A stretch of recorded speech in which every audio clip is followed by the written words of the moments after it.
The feeling of dying was just the most god-awful, lonely feeling I could ever describe to someone. Trying to figure out I'm trying to think what my final thoughts should be. Looking up at the sun bleeding out in Iraq, I'm just like, what do I think about it?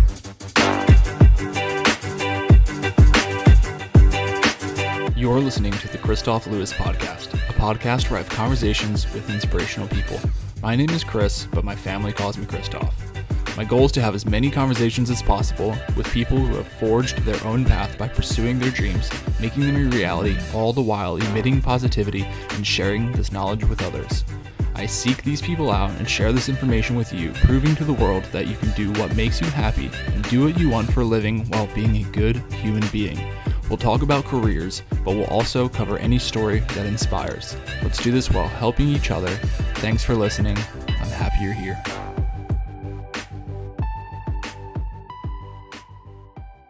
Hey friends, welcome to the Kristof Lewis Podcast, Create Your Career. I'm so excited for you to be here for yet another episode. This is conversation number 154, total episodes number 264. It's so neat to have another episode to where somebody says something I haven't thought about before. It's really powerful and it's going to stick with me for a very long time. The way he described how he almost died and the thoughts that were running through his head, just that's what's sticking with me right now after recording this. And you'll hear it and you'll know it when you hear it and know why it's so powerful, and some for obvious reasons, some for not. And to hear him describe it is something that will help us, maybe slightly shift our perspective. So my guest today is Paul Gardner. He is a retired Marine. He's the founder of Strive Tactical, and his nonprofit is Warrior Benefit. He was in Iraq in 2003. He was in a firefight. He got shot through the side into his spine, and he was paralyzed from the waist down, and he has been just crushing it for the last 17 years. But it took him a while to find what his purpose was, his passion was, and how he could start helping other people in that as well. So this is his story. He shares how he found that and how it changed his life, honestly. And it's a pretty incredible story, to say the least. Remember, you can find this episode and all other conversations to contemplations. There's 2 segments within the podcast, one where I interview guests, one where it's just me. All episodes are on audio, and head over there to YouTube, subscribe, that would be helpful. Also, sharing the podcast, heading over to Apple Podcasts or iTunes and rating 5 stars is always helpful. I really appreciate it. There's now 260 episodes, and there's a lot of stuff in there. So thank you always so much for the support. Never take it for granted. I'll not say that. It just means so much to me. So thank you so much. Without further ado, welcome to the Kristof Lewis Podcast, Create Your Career. Thanks for having me, brother. Yeah, it's a pleasure. I'm always so honored to have people that want to come on here and share their stories and talk about their stories, especially with the intentionality of both continuing to help themselves, and I mean that, and then helping other people as well. And I think you know as much as I do that by sharing your story, it helps you and it's also helping other people. So we had a mutual friend, the Nub Gunner, if you guys know him on Instagram, Anson Roberts was on here. And it was a phenomenal show. And then I think you guys talked and he brought up the podcast that he was on. And then we reached out, we talked, and we're like, let's get you on here. So here we are, flash forward now. And I think it's just cool. It's so incredible to always be connected through people like that. But I almost didn't even want to start the episode because we were just talking for 15 minutes before the episode started, just talking about that. But before we go into the rest of the episode, do you mind introducing yourself for those of us that might not know who you are? Yeah, my name is Paul Gardner. I'm a former U.S. Marine infantryman. I was deployed to Iraq in the initial invasion back in 2003, seems so long ago. I actually had my Alive Day anniversary this past Sunday on Easter, April 12th, 2003 was when I was wounded, 17 years ago now. And so I got wounded there, shot in a gunfight, paralyzed from the waist down. And, I got into shooting. I always wanted to be a Marine or a cop. So once that happened, I didn't really know what I wanted to do. Had a lot of physical issues just with the paralysis and getting everything, and initially getting used to everything and adapting to my new life, new body, and got into shooting in 2009 and hit that heavy in tactical firearms training, fell in love with it, and started doing that ever since. And this past year, I guess, started my LLC, Strive Tactical, my firearms training company, and getting it up and running this year. So, dude, that's awesome. I love that. So I'm just curious right off the bat. One of the questions I had was it sounds like about 6 years between the time of the initial injury and between Hmm. you getting into shooting, and then it sounds like you just absolutely fell in love with it, and it really just helped you. So I'm curious about, and I'm asking this question with the intentionality, speaking of intentionality, of people that are maybe struggling with something similar or different, just struggling in general. Like, how did you find that that was quote unquote your thing? And like, how were you in those 6 years? Because 6 years is a long time. And I'm sure, Yeah. I mean, we always have struggles, but I'm sure those were different struggles in those first 6 years. Yeah. So for me, I had a lot of physical challenges when I was first injured. The bullet just did a lot of damage. It went in under my left armpit, blew apart my spleen. What was left of that was removed, punctured my left lung, lacerated my stomach and kidney with a secondary wound cavity. And that bullet just screaming at, about 20 yards away. So it was screaming fast Jeez. when Yeah. it hit me. And, and then lacerated stomach and kidney, and blew out my vertebrae and some of my spinal cord at T12L1. And it just, I had a lot of physical issues initially in those first several years. I was in and out of the hospital. And I kind of call all my deployments to the VA, because a short one would be for a few weeks, Oh wow. but my longest was a year and 2 months being there. And so I spent a total of 4.5 years as an inpatient in the VA, most of which was on bed rest, 24/7, being in a Holy room, shit, dude. in the same bed. Only time I get out of bed was when I go to the shower, but it was still on a waterproof gurney, so I laid down on that too. So yeah, I just had a lot of physical issues, a lot of pressure sores and surgeries, plastic surgeries on my backside, getting those addressed and everything. Just learning how to deal with my new body and Mm-hmm. getting used to things that I could no longer do. And when I mean do, like I couldn't push my body to the extent that I did before. So it took me years to kind of flip that switch in my head to like, I can't handle my body. My mind is so strong with everything I learned in the Marine Corps about adapt and overcome and pushing and all that stuff, but I couldn't do that anymore. So to make that switch of I have to start taking care of myself, taking things easier, getting sleep. Mm. I just couldn't push my body as much, and I was in the first several years, breaking femurs and all the wounds, and I just was pushing things a little too hard, and being in and out of the hospital for the first 6 years. And I Wow. found firearms training with I think YouTube or something. I saw a video of guys doing it, and I was like, I thought this was only like military and police that did this stuff, and got into it and haven't looked back since. Man, that's incredible. But can we pause for a second and just comprehend 4.5 years of bed rest? That's a long time, man. Uh, Yeah, that it adds up. Like I said, it'd be anywhere from a week or two if it yeah, was just a really short stay for me, sure though. and that would be considered very short. Like that would be like most people's just going to the hospital for like a day. That would be me for 1 or 2 weeks. That'd be short for me. But usually they were for at least a couple months at a time. Would be my shorter ends of Mm-hmm. the stays, between 2 months and 8, 10 months. Damn. The last several of those months is when I would start getting slowly getting up for 10 minutes a day in my chair, and Mm-hmm. slowly getting my body reacquired to sitting in the Mm-hmm. chair again, Mm-hmm. over time. That's why it would take so long. And it just takes so long for the body to heal with wounds. Mm-hmm. And you have to just be immobile and laying in bed for that to happen.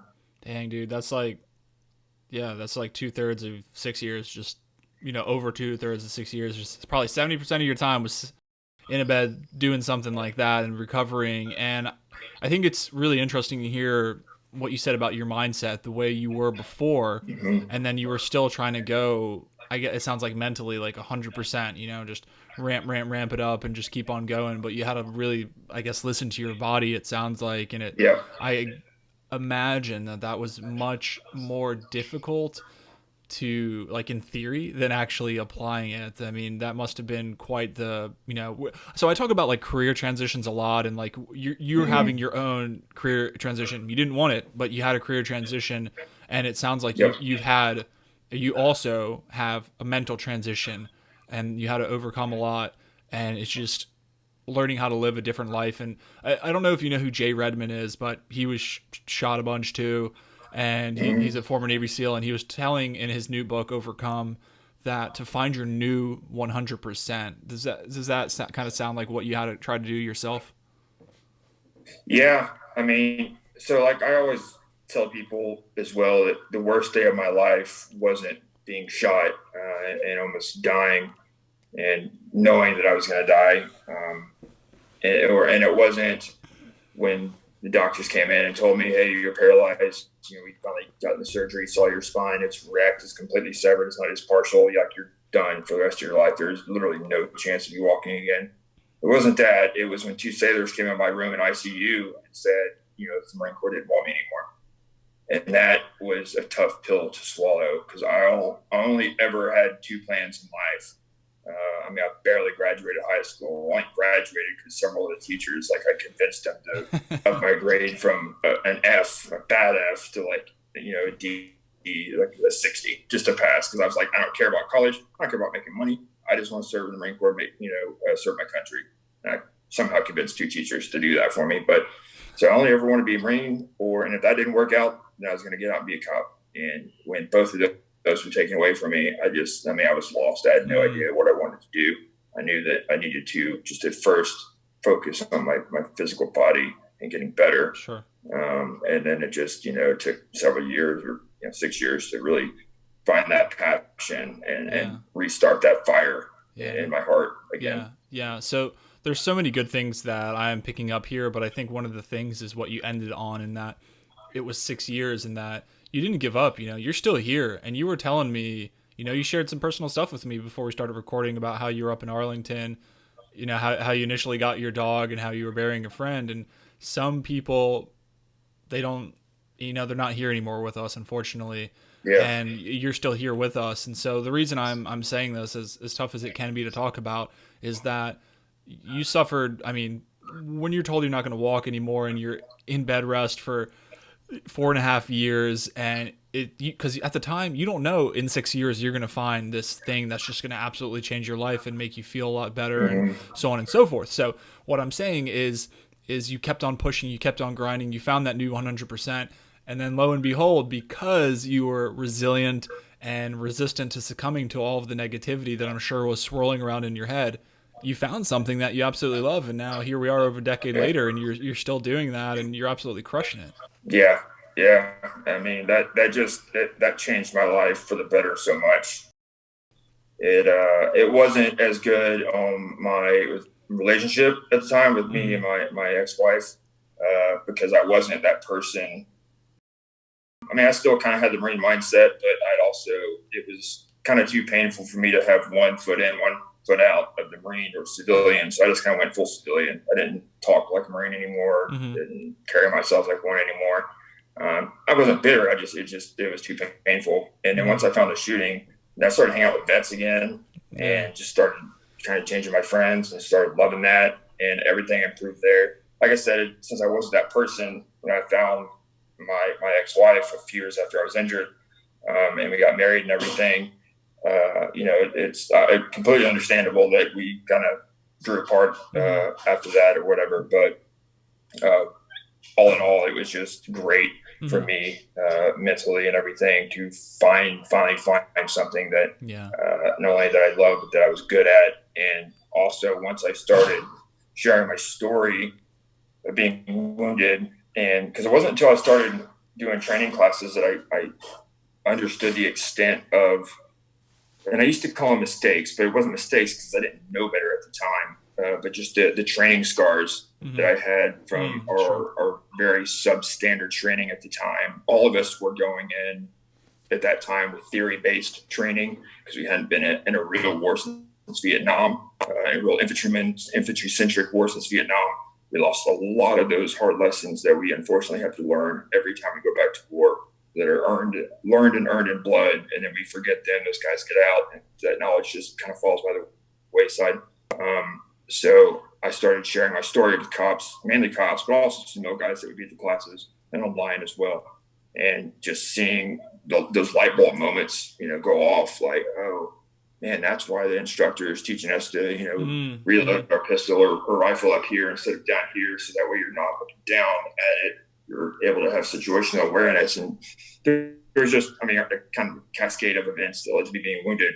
And once I started sharing that and seeing those light bulb moments happen, even more than the firearms training itself that I love doing personally, I love sharing that knowledge and getting that knowledge out there to the good guys so that, if they ever do have that worst day of their life, they will not only be successful or survive it, but, dominate it and get back home to their loved ones and also protect their brothers and sisters to the left and right and all Yeah. that. Yeah. How cool is that? And I know that when you're able to teach somebody else, especially, so it's what you love, and now you're able to teach other people, you're able to train them, and on such an important issue there, where, like you said, you gave the example of just people not knowing, like something as simple as reloading a weapon, looking down instead of like keeping it within your eyesight, at a high ready position like that. So these things that may sound simple or obvious to some people is just completely not obvious to other people. And I think that's one thing I personally tend to discount, like the things that I know, and like, oh, there's no way somebody else would know it. But I love, Yeah. talking about helping other people. If people are, repeat offenders listening to the show a bunch of times, thanks so much. But you guys know that I love being able to talk about people helping other Yeah. people, and you're able to do that right here with yourself, and it's just so cool to be able to do something you love and to be able to help other people, and it's just like you're Mm-hmm. doubling down on your purpose in life. It's like I feel like you can have a hobby, you can have like a project, but I feel like you have a purpose and you're able to both, like I said, help yourself and help other people grow at the same time. And Mm-hmm. that's like it's such in sync like that. You know what I'm saying? Because like when you're only working on yourself or you're only helping other people, like both things are good. But like if you're only helping other people and you're not helping yourself, you're gonna have this like house built on a weak foundation, or you might have a good Yep. foundation and you'll never be able to build a house. But when you have the strong foundation and you have a great house, that comes in sync, and that's just I guess what I'm getting at is feels like fulfillment. That's a very fulfilling moment to be able to do that. And that's all. Yeah, Yeah, for it's sure. great that you're able to do that, man. So, I'm always very curious about any behaviors that you think in your life that have led to whatever your version of success is. You being able to find your purpose, being able to teach and help other people.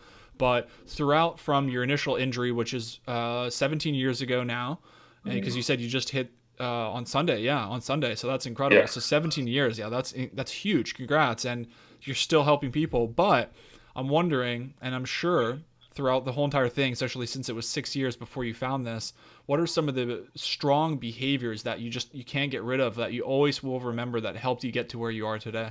As cheesy as it sounds, from day one in boot camp and Marine boot camp, a lot of the stuff that I thought was maybe stupid or cheesy, all that stuff really not only helped define who I am and eventually become, but also I can't tell you, how much it really helped me after I was wounded with my recovery and just the mindset that I had. For one, when I woke up a week and a half later after I was wounded, and I was awake the whole time for like 45 minutes on the medevac, and finally just couldn't stay Mm, awake anymore and passed out when I got to the aid station. But so for me, that was me dying because I didn't think I had a chance at all.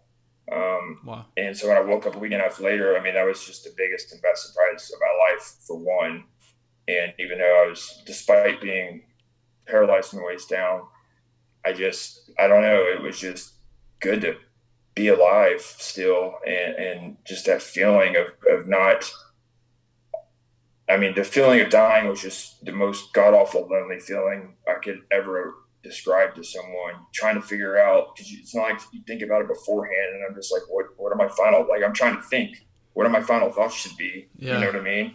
As Fuck. I'm looking up at the sun, bleeding out in Iraq, I'm just like, what do I think about? And I was thinking about my sister and my family and my friends, and I'm just like, oh, God, man, I wish there's so much I want to think about right now, or people I want to talk to, but this is it. It's over. So when I woke up, I was just like, man, this is, it could be a lot worse, because that feeling was just the most god awful lonely feeling ever. And so I always kind of took that with me for one. But everything I learned in boot camp about adapting and overcoming, I just took that same mindset and applied it to the challenge that was in front of me at that point, and which was, recovering, whether it was, I don't know, getting off being intubated or whatever. My first victory, and this is when I discovered that, it's similar to the, how do you eat an elephant, one bite at a time. My first victory after being wounded was when a physical therapist, very hot physical therapist, came in my room and in ICU and started talking to me. We were doing some very light PT stuff in the bed. And I asked her, so how do I assume I can't drive. I mean, how does that work? Do I got to be like shuffled around in a minivan? Like someone has to drive me places from now on? I didn't know anyone in a wheelchair. So that's what I assumed. And she was like, oh no, you can drive a Ferrari if you want. It just has to be automatic transmission. You have hand controls for anything. And at that point I was like, okay, like for me, that was my one thing that I was like, okay, I can do this. You know what I mean? Yeah. And I had I describe it of like, I had this whole mountain of negativity over here that was just so easy to focus on because there's just so many sucky things at that time that were going on, as there are for pretty much anyone. It's just different perspectives, different variations of suckiness, I guess, in everyone's life, but so easy to focus on that negativity. But I had this one tiny little twinkle of positivity, this little tiny mound over here. And I just kind of chose to focus on that. And I was like, okay, if I can do that, if I can drive, I can do this. Like, I got this. Everything else is just, I'll do it one step at a time. Like, I can do this. And I always just kind of had that mindset, and I was checking boxes every time I do something. It's just another box checked until I could keep climbing the ladder and be independent again and live on my own again and all that thing, all those things, and start dating again. And, it was just checking boxes. That's all it was. Interesting. So I just kind of chose to focus on that positivity, or that, even though it was sometimes hard to focus on that, especially when you're laying in bed for so many hours a day and everything, alone with your thoughts, but just kind of chose to focus on that and not dwell, at least not too long, on negative things. Yeah. Wow. Well, I'm going to go back to what you said about when you were initially hit and you thought you were dying. And dude, it was like, that was really emotional for me hearing you describe that. I think we've all, it's safe to say we thought about dying, but I think the way you've described that, I could just envision myself doing that. And I was asking myself, like, well, what the hell would I ask myself? Who would I think about? And it's kind of like that's scary as hell. Absolutely it is. And then you passed out, you woke up a week and a half later. For all you knew, you literally were about to die. And that's just really heavy to me. And I think as much as we do think about that, death maybe in general, we don't think about it that specific and how real it can be, even though we all will face that eventually. And I really like how you spoke about how you latched down on one thing, like just the car. And I think when you have that glimmer of hope, essentially, you really can just, like you said, you start checking boxes and you're just able to do, I know I can do this. I know I can do other things. And all it takes is one thing. And why I think that is so powerful is because if you're struggling, you just need to start moving and you will get a small victory. It may be the smallest victory, but that smallest victory will set the trajectory. It will set the momentum for your inevitable success. And you may not feel like you're succeeding or making any progress initially, but it's such a great example of that. And you said, and look at you now. You're a living, breathing example of somebody who took that. Like, oh, I can drive a car. There ain't shit else I can't do. Like we'll find a way. So I love that you're able to apply that. And like you said, it went all the way back to your military training about being in boot camp as a Marine and adapting and overcoming. And you absolutely took that to heart and you've lived by that. And I think that's very powerful that you're able to take something from your training and have it be applicable to everything that you endured. And then when you wake up and you're like, I'm still here, and it just gives you this whole new, I feel like, because you were talking about looking up at the sun, and I just envisioned you looked at the sun a little bit different that day on. Yeah, for sure. I mean, just breathing and air again. I mean, everything was just, I don't know, it just gave me a lot of different perspective for sure. As it does for anyone who's had, close calls, whether it's a car wreck or whatever. Yeah. And you only really have your own perspective to go on. And so what might be a close call from someone might be considered different from by another person, but absolutely, you have your own life to go on, really. And I don't think it's really healthy to compare yourself to others all times, unless it's in a positive way. But yeah, I mean, I think a lot of people have those outlooks. Sometimes it lasts, sometimes it doesn't. But it definitely gave me a new perspective, and I just, I never forgot that feeling of realizing, like, man, I am having a lot of trouble staying awake right now. I've bled a lot, and it's not stopping. And I knew it was a bad hit, especially when I saw one of my guy's eyes just kind of like open way up, like, whoa, this guy, like, he's just looking down at me. And I was just like, that can't be good if he's looking at me like that. Dude. And oh my he God. actually, he was like, don't worry, Gardner, you'll be okay, buddy. And I was just like, there was no confidence there. And I was just like, you lying son of a bitch. I can see it all over your face. I am not good. But yeah, man, it gave me a whole new perspective on things for sure. And for me, it's lasted. So yeah, that's incredible, man. I appreciate you sharing all this with me. It's just, like I said in the very beginning of the episode, and it's just never something I take for granted for people to be able to share this. And I just think it's so cool that people want to have their conversation. They want to share their stories, and they know how much, and it's so cool. So a lot of things like we talk about that I like talking about is career transitions, and we've talked about that and helping other people.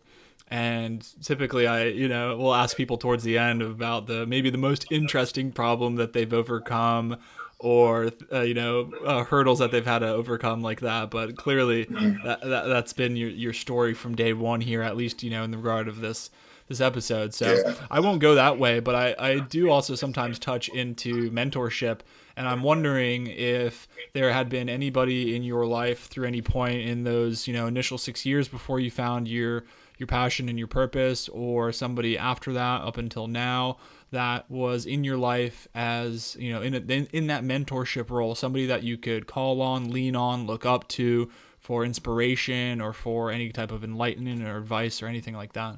I'm drawing a blank of kind of specific names, but you had people, it sounds general, like. Yeah. For one, I look at certain people, especially with firearms instructors, how I want to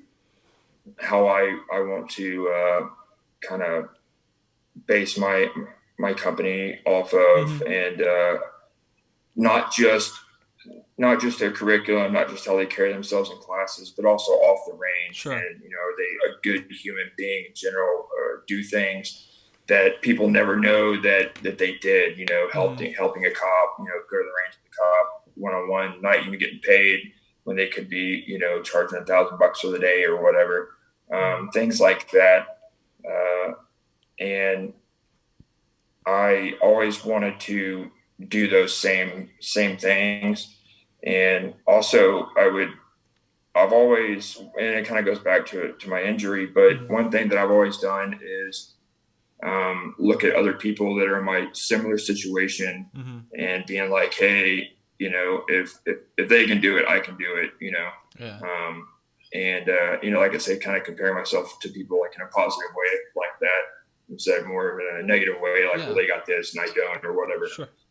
So yeah, I've always done that ever since I was injured. Like I'm not the first person to go through these problems. You know what I mean? Yeah. And either finding a person that has gone through those problems and asking them how they got through it, or just watching them do it and using that as motivation in general to be like, hey, if they can do it, I can do it. A lot of friends have been helping me out with my company with just biggest challenge we're going through right now is just all the administrative crap, man. Like it's one thing shooting on the range and actually verbally and physically teaching people.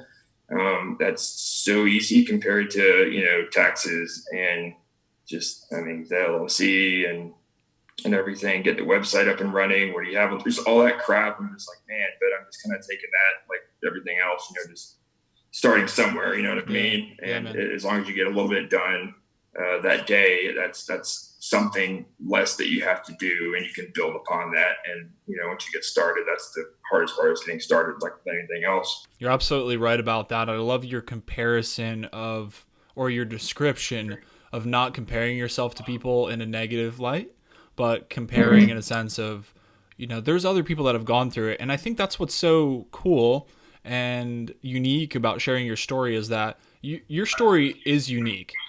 And you shouldn't discount it.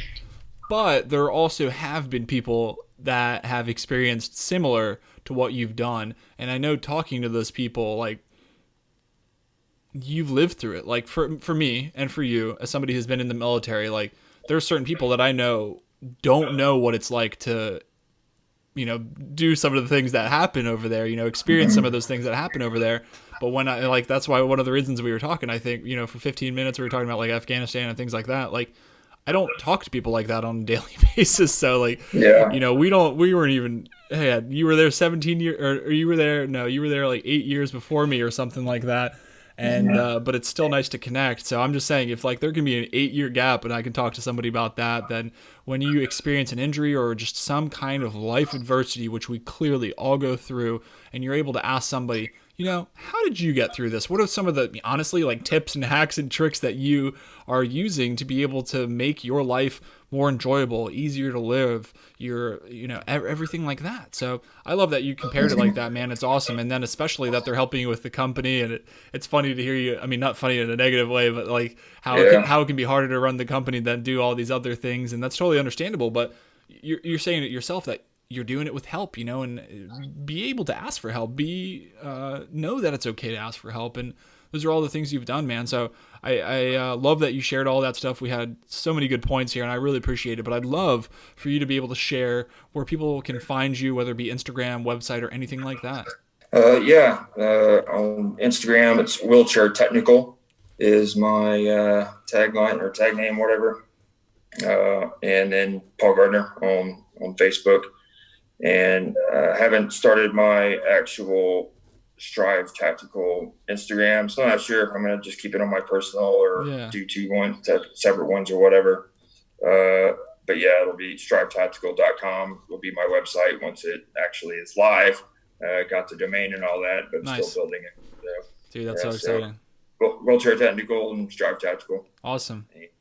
Also, Warrior Benefit is a charity that myself and other wounded guys helped found back in 2009. Actually, I think our actual founding was like 2011, because the first couple of years we just raised money for other charities before we didn't like that and wanted kind of control over things. But yeah, we're basically a charity that kind of unique. We're a charity. We don't give the money we raise to individuals. We give it to other military post-9/11 military charities, especially smaller ones that the money can go a lot longer or a lot further, and local ones, stuff like that, where people are doing good work. But that way people can donate to us, knowing that myself and about a dozen or so other wounded guys and one Gold Star father will vote to where the money goes to. So that way they have kind of peace of mind knowing it's going to go to a military charity that wounded vets themselves want it to go to. So that way they don't have to kind of try and find which one and everything. That's a really cool idea. I've never heard anything like that, actually. That's awesome. Yeah, sweet, man. And what was the name of that one? Warrior Benefit. Warriorbenefit.org is our website. Okay, cool. Well, you guys, as always, will be able to find all of those plus more in the show notes. Paul, thank you so much, man. This was, again, yet another powerful episode. Lots of lessons learned. I appreciate you sharing your story. I know you've done it before, but I think every single time we share our stories, there's somebody else that can be reached, somebody else's life that can be changed. And you made so many good points, and it was really powerful hearing some of your stories. And honestly, I'll touch on again you describing about you being in the helicopter when you thought you were going to die. Like, that's something I'm going to think about before I go to sleep tonight, because I think it's that incredible and it's that powerful. So I appreciate everything, man, and have a great rest of your night. Thank you so much again. Likewise. Thanks for having me, brother.